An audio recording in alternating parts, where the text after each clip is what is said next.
Magandang araw sa lahat. Ang aming club, the Limbas Marangal Eagles Club of the Eastern Rizal Region 2 ay nakatanggap ng mga mensahe. Mga 2 buwan na ang nakaraan. Maraming komunikasyon sa Messenger. Kasi meron siyang suliranin na ang solusyon ay ang batas. Ay siyempre sinasagot. Series of questions and series of answers. Ay may mga bagay na nag-insist siya na dapat, di ba po, dapat ganito. Ay siyempre yung sagot ko kung ano yung tamang batas. Kung ano yung angkop o tamang batas sa pangyayari. Hindi magsasagot kami ng batas na taliwas naman, hindi sang-ayon sa pangyayari.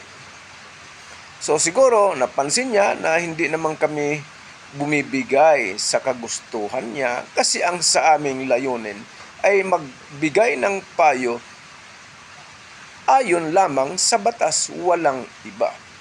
Kaya bandang huli, ito yung huling tanong niya. Huling tanong. Abogado po ba kayo? Aba, okay, ulitin ko. Anong sabi? Abogado po ba kayo? Aba, magalang. Pero siguro dahil hindi ko naman binibigay yung gusto niya na mali, ang pinapayo ko kung ano yung tama sa batas, kaya nag-iisip na siya. Abogado ba kaya ito? Kaya nga nagtanong, abogado po ba kayo? Okay, tanong. Ako yung magtatanong. Kailangan bang sabihin kong abogado ako? Kailangan bang sabihin ko, ay abogado ako, ito yung sertifikasyon ng Supreme Court natin. Ito yung roll of attorneys number ko, ganito. Okay. Ito.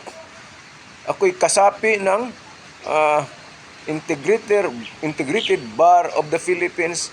Ito yung chapter ko. Sasabihin ko ba? Siyempre, ang sagot, hindi.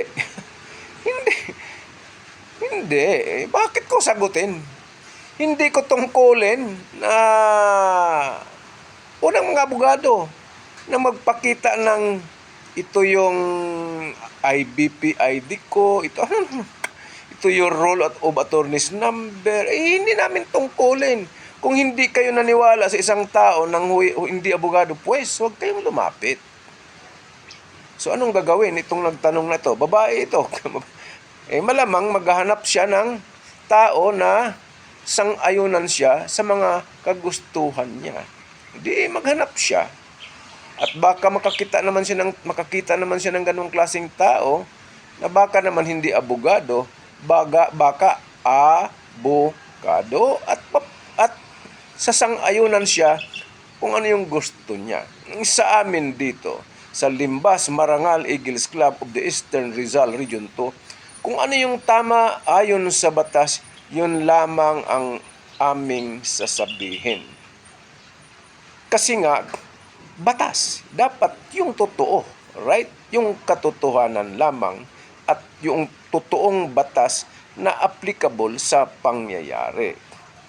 Kasi nga ay itong aming fraternity, itong the Fraternal Order of Eagles, Philippine Eagles, ang layunin nito ay makatulong ng tama, right?